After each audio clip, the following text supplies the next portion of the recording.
অসমৰ ইতিহাসৰ এটা বিখ্যাত ৰাজবংশ হ'ল চুতীয়া ৰাজ্য। চুতীয়া ৰাজ্যৰ প্ৰতিষ্ঠা কৰিছিল বীৰপালে 1189 চনত আৰু শদিয়াৰ ওচৰত। চুতীয়া ৰাজ্যৰ বিখ্যাত নাৰী সতী সাধিনীৰ বিষয়ে এটা আলোচনা কৰা হ'ব। চুতীয়া ৰজা ধীৰ নাৰায়ণ বা ধৰ্মধ্বজ পালৰ কন্যাৰ নাম আছিল সাধনী।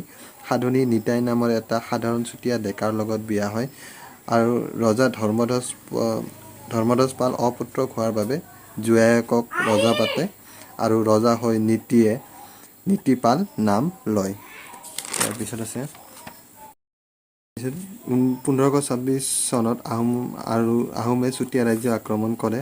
এই যুদ্ধত নীতিপালৰ মৃত্যু হয়।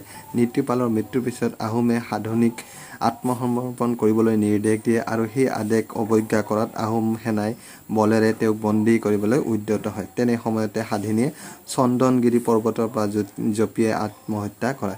এইগৰাকী বীৰাংগনা সতীগৰাকীৰ প্ৰতি শ্ৰদ্ধা জনাই প্ৰতি বছৰৰ বহাগৰ পূৰ্ণিমা তিথিত মানে 20 এপ্ৰিল তাৰিখত অসমত সতী সাধিনী দিৱস পালন কৰা হয়। প্ৰশ্ন আহিব পাৰে যে নীতিপালৰ পত্নীৰ নাম কি আছিল, বা প্ৰশ্ন আহিব পাৰে সাধনী কোনটো পৰ্বতৰ পৰাই জাপ দি আত্মহত্যা কৰিছিল।